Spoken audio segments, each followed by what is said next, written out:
Welcome back to Speak Out, Stand Out. I'm Elizabeth Green, and today's guest is Dr. Denise Healy. Dr. Denise is an educator, psychologist, and researcher who studies domestic violence with a focus on prevention and breaking the cycle.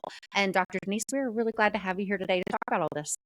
I'm so pleased to be here with you and share my message. Thank you. So before we dive in, anybody who's just starting to listen, I want to just clarify, Dr. Denise, what we're going to talk about today is for anybody and everybody, right? Not necessarily just victims of domestic violence, correct? Actually, this is for everyone, not just victims, because it's also for parents. It's for anyone struggling with anger management. Basically, I provide tools and skills to help eradicate or prevent issues of violence or difficulty with the child neglect, child endangerment, alcohol, drugs, that kind of thing. Okay, great. All right. Well, so before we dive into the things we want to talk about, Dr. Denise, first, why don't you share with us, how did you get to this place in your life where this is your main focus and your mission? Well, early on in my career, and I've been a psychologist for a long time. I was an educator first, and then I moved into psychology. And I was a school psychologist first before I got my marriage and family degree, master's. And I worked in shelters and I worked with women who were victims of domestic violence. And they, of course, they would have their children with them. And I remember these women and children I'd take them to the shelter and I'd be the one to meet and greet them and get them settled in in a safe place. And I couldn't help but think, if there wasn't violence, then we wouldn't have this victimization. So in 2015, I flipped the script and I really investigated and researched what strategies, what resources, what programs were out there for domestic violent offenders and to help them eradicate their behavior. And there was very little out there, very little research. And so I dove in head first. I had no idea in 2015 that my business would become what it is today. And we started with about 30 clients a week, and we serve about 3,000 clients a week now. And I know, and I grew from just myself and my tech partner because we have all virtual classes. So you can take our course from anywhere in the world. And in English or Spanish, and now we serve that many people, and we've become the largest service provider in California in this particular niche. We're in 44 of the 58 counties. Well, that's incredible. And obviously making a really important difference for Mm-hmm. families. So and tell me, is this a misconception that, we know that abuse can be cyclical, right? If you grow up in an abusive family, you're more likely to be an abusive parent. But that's not always the case, right? I mean, people can grow up in abusive families and not be abusive parents themselves, or somebody could be an abusive parent or abusive to their partner and never have been a victim themselves. Is that correct? All the above. Yes, that is true.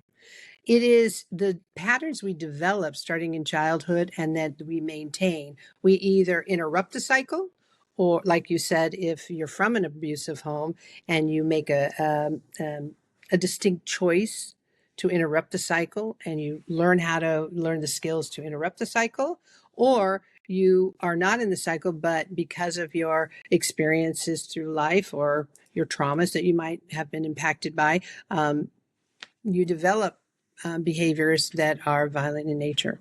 Okay.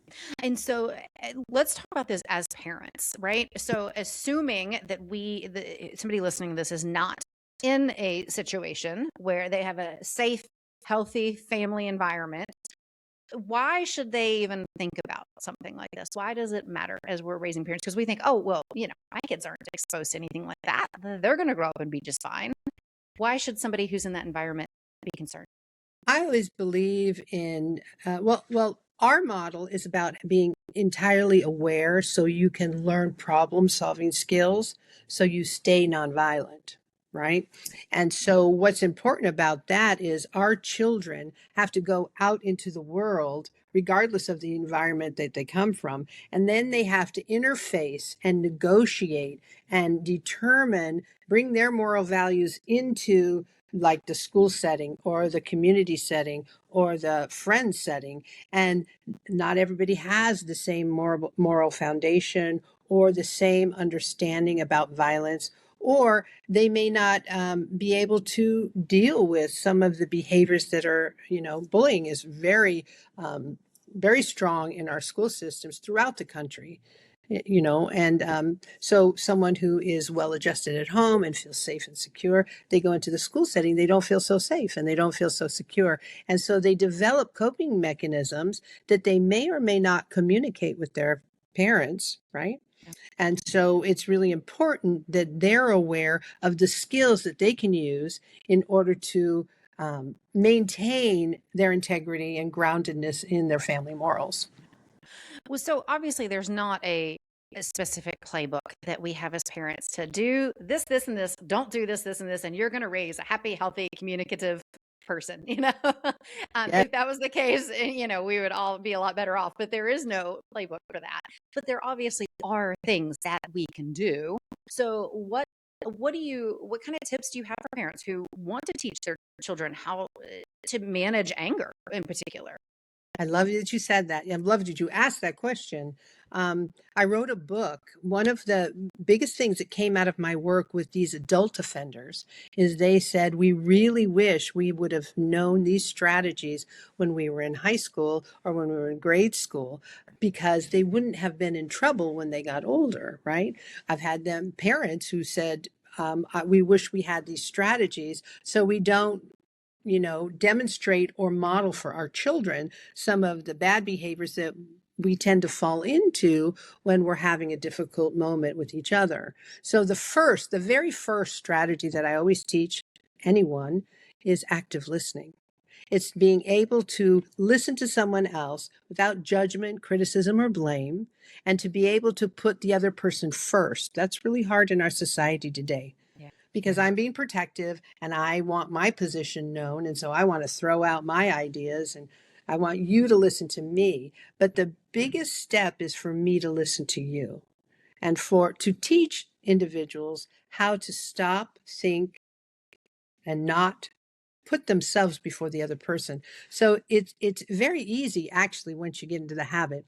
And I did research on this. So that's the first strategy. It's very easy to do if you practice it over time. And it takes people about 3 weeks to learn this particular skill if they put it into practice. So you can teach your children early on how to actively listen without judgment, criticism, and blame. And the first thing is, I know this sounds like I'm minimizing it, but I'm not, is to look at the person with total respect and kindness and love and put them first.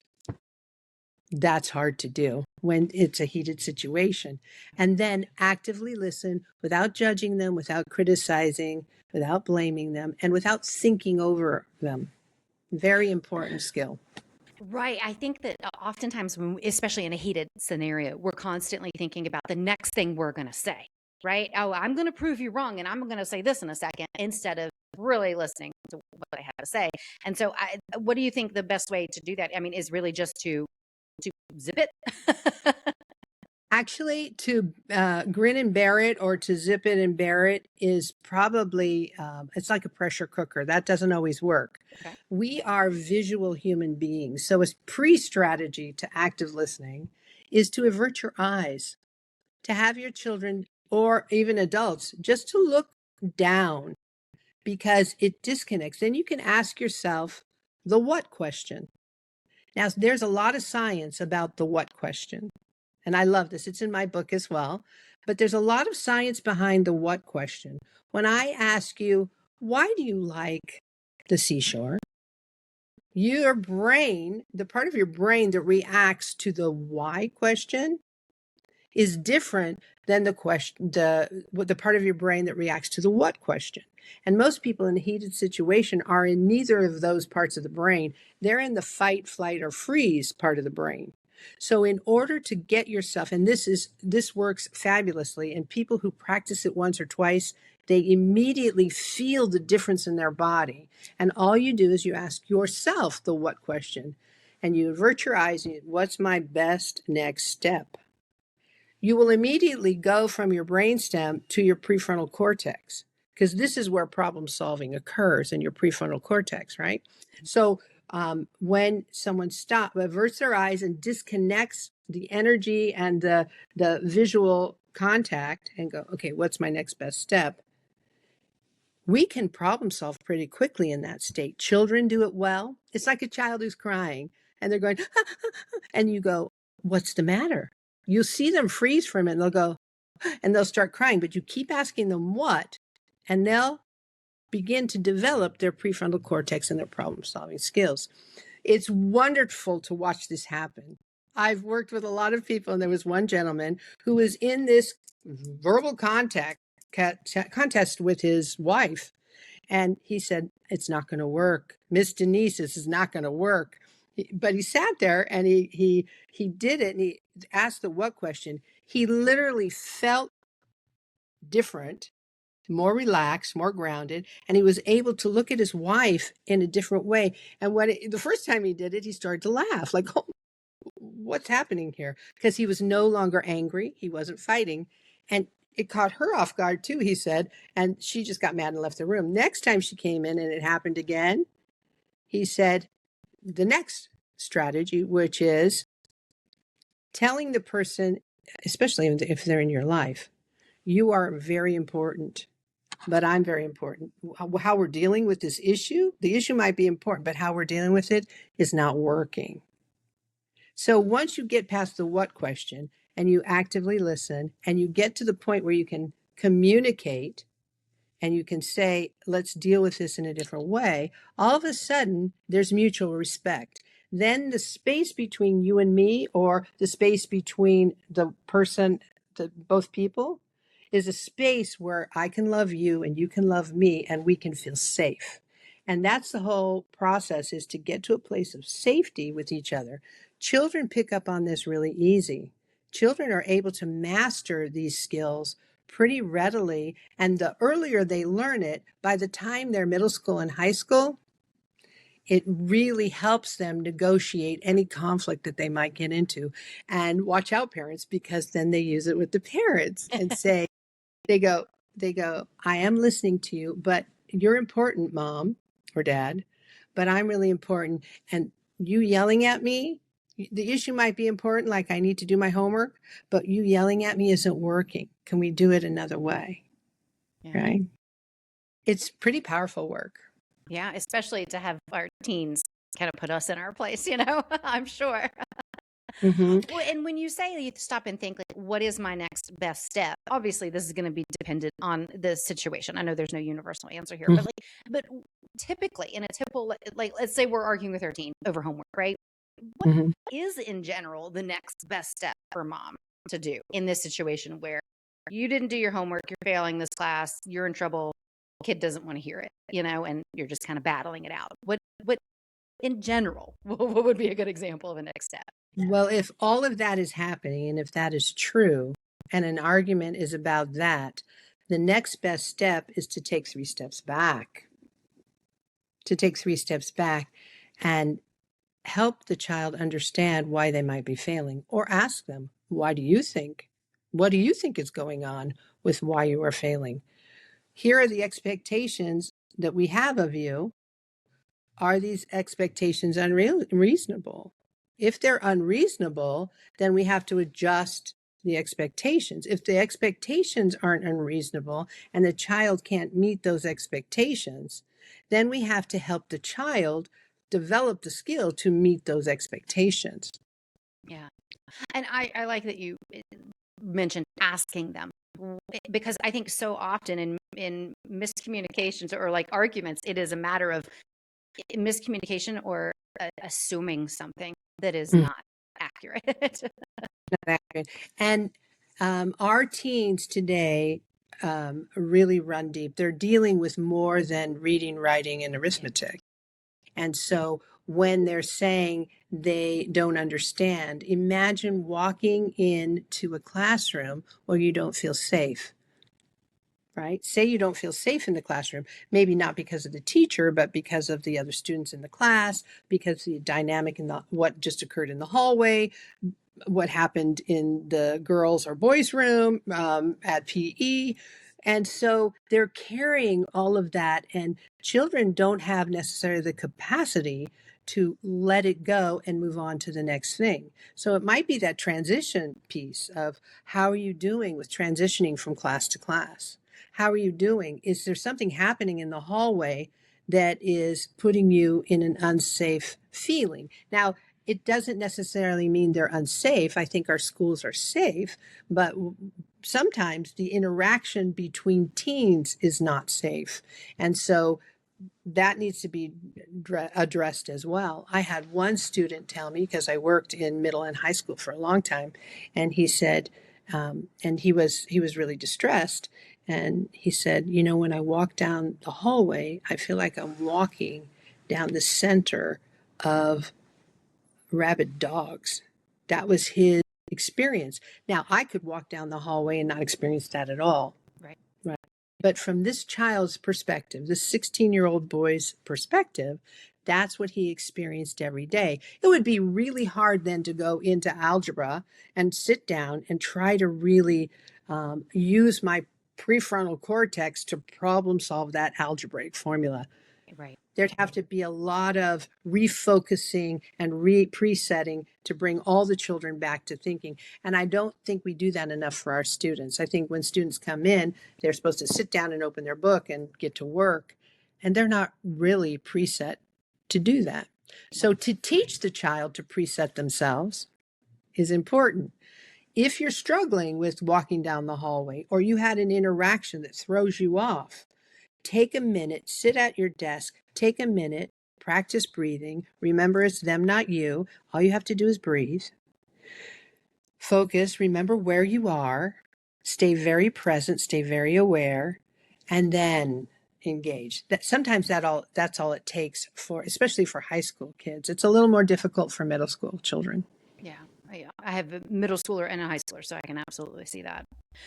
Well, so stopping and like averting our eyes and stopping and thinking, what's my next best step, and then asking them questions, right?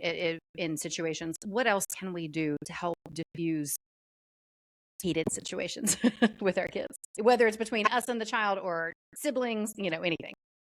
Another great strategy, well, those are the strongest ones. Once you master those particular strategies, we have 52 strategies that we teach over a period of 52 weeks, right? Mm-hmm. And so another strategy would be for parents to sit down. I had a couple do this.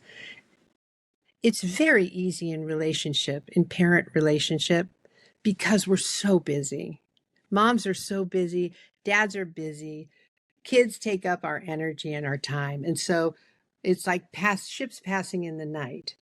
But the key to remember is the parents are the models for these children. Always it's the parents, and how the parents line up so the children feel like they have a stable place to come home. Mm-hmm. So this couple was not doing well. And so when they came to me, I have a strategy which I have them tell themselves for a period of time, I am lovable, I am capable, and I'm worthwhile in all things. So you, Elizabeth, are lovable, capable, and worthwhile in all things. Now, a lot of times when people say that, they go, yeah, I'm lovable, capable, and worthwhile. But I want my clients to really think it through. So I had this female client who would lay in bed and she would say that to herself just to ground herself, because kids can come at her, husband comes at her, work comes at her, life, dinner comes at her, everything comes at, right? We are like the waters that churn up, right? And so she was doing that, and her husband was freezing on the other side. So when I worked with him, I said, I want you to do this exercise. I am lovable, I'm capable, worthwhile. And then I told her, you need to turn to him and say to him, woo. Yeah. He curled into her. He started to cry and said, I thought you were leaving me. I felt the distance so bad. I thought you were leaving. Oh, wow. So his pain met her pain, and they're just bumping up against their pain because the stress without clear communication and actively listening to each other really butted up against each other. And then I had them do this exercise. They just had a little piece of paper on the doorway when, because they were like ships in this, they were passing in the night, right? Yeah. And so they had their names up there and just a line. And what they would do is they just write what they appreciate about each other. I appreciate that you take care of our kids so well. I appreciate that you go to work and you're the breadwinner. I appreciate this. I appreciate this. And it only took very short order, especially people who are in a committed relationship and want it to work, both of them. Once they start seeing success in their relationship, they start to come together in a way that they remember at their wedding, right? And they go, yeah, we haven't felt this way in a long time. Another strategy I call putting down the shield. We all have our shields that go up. Mm-hmm. And one gentleman has a shield. He puts it up and then he gets really mean. His outside self is quite mean, right? Yeah. But his underside is tender and loving and wants all the things for his family that anyone would want for their family. And the woman, her shield is to bolt. I see it coming. Whoop, I think I'm going to go wherever she goes, right? Because she's trying to hold everything together and she leaves. Very common situation. So once they both put down their shields and keep them down, that's a hard thing to keep them down, is stay vulnerable. Brene Brown talks about vulnerability, and it is so important to stay that vulnerable. And in that vulnerable state, to turn to each other and say, I know you're lovable. I know you're capable. I know you're worthwhile. Yeah. It just opens everyone's heart. Yeah. Who doesn't want to hear that, especially from somebody that you love? You want to know that you're loved too. And especially I feel like after many years of marriage and just saying, I love you, I love you, I love you, like, in passing, it doesn't mean as much as when, so when you're actually like saying those, it's just in a different way. I could also see how that, our kids would love to hear that. One Yes. year for Valentine's Day, I saw something online and did this, and every day from like February 1st to the 14th, I put a little heart on their bedroom door saying something, like a good quality that they had, something that we love about them. And, I was like, are they even looking at these? And then I noticed my son get up first thing that morning and, hey, look for the new heart. And I thought, they are, and they're internalizing that. And it's just little ways of letting people know, but verbally writing it, but just outside of just saying, I love you. I feel like those words can be overused and underappreciated. Well, when I love you doesn't work is when the behavior doesn't match the word. Oh, okay. Like, I love you, bye. Instead of, I love you, you're important to me. But these, a lot of times I run into males who say, I don't want to work that hard in my relationship. The strategies I suggest are not hard. And here's the cycle that I've developed. It's called, first of all, you're aware. And then you problem solve. Once you're in awareness, then you can problem solve. It's really easy to get to play and intimacy. If you've worked out the skill to problem solve together, then you go into deepening love and compassion. And then you go, oh, I'm aware of this. And then you start to cycle a new cycle, not the domestic violence cycle or the denial, which leads to tension, that tension phase. And then it goes into explosion and then a fake honeymoon kind of place, right? Yeah. So we substitute denial with awareness, tension with problem solving, and then you never get to explosion because there's no need. You get to play. And everybody wants to be free of the feeling of tension. That's really, everybody's avoiding the tension. And so to get out of that way, they're either doing it with anger, they're doing it with fleeing, they're doing it in all different ways. They're drinking. A lot of alcohol and drug use is about avoiding. And so, yes, there are addicts, and I don't question that, but I do question sometimes the underlying motive is sometimes it's to avoid or disconnect and just not deal with some things that really need some attention. Yeah. But what I wanted to say was it's exciting to see. I did research and I looked at three things. I looked at How long does it take someone to become accountable for their behavior? Then how long does it take someone to change their attitude? And then how long does it take for people to really develop the nonviolent skills in order to live a healthy life? We see clients coming in the door and they are meaner than cats sometimes. When cats are mean, they can be mean. So, but by the end, they are crying and thanking us because the process is, they're walking the process. They embrace the process. But it takes about 6 to 8 weeks to change your accountability, to humbly account for behavior. I don't care what behavior it is. I'm leaving the house too early without saying goodbye. Someone would brush that off as not important. But if it's the family that you profess to love, stop, acknowledge, love on them, and leave. That's all people really need, is to be seen, Yeah. right? Yeah. See me for a minute, because you got your day and he's got his day. Your kids have their day, but they just need that safety and attachment and security so they can go out and face the world. Yeah. Then when they come home, there was a gentleman who would come home and he never knew why his family was upset. Well, he'd come in, he'd go right into, take care of himself for an hour. He wouldn't say hello to anybody. And he would take his time, and he'd expect the dinner on the table, and very kind of old world thinking, right? And so he couldn't figure out why his wife was hurt every night. He couldn't understand it. He goes, I'm working hard. I go, okay, tell you what, leave everything at the door. And when you come in, before you go take a shower, acknowledge everybody. Mm-hmm. Just acknowledge everyone, however you do it. It might be a kiss, it might be a hello, it might be whatever, however you do it. Then go take your shower. Let your wife know. Let her be the last one. Say, I'm going to go and thank her for what she's doing for you. Because when you get out, your dinner's there. Thank her. Go take your shower. Do what you need to do. When you come out, tell me how your family's reacting to you. Yeah. He goes, oh my gosh, everybody's so nice. And the conversation's great at the table. And we went into, it's everything he wanted. He just didn't know he was the change agent in the moment. He could be the change agent. As soon as he learned that, the whole house dynamic changed. Yeah. And when it's not like that's anything bad necessarily, but it was affecting the people around him. And so being, like you said, acknowledging that and being willing to change Mhm. in the Little slightest things can make a big little difference. change. Yeah. Well, Dr. Denise, we are already at time.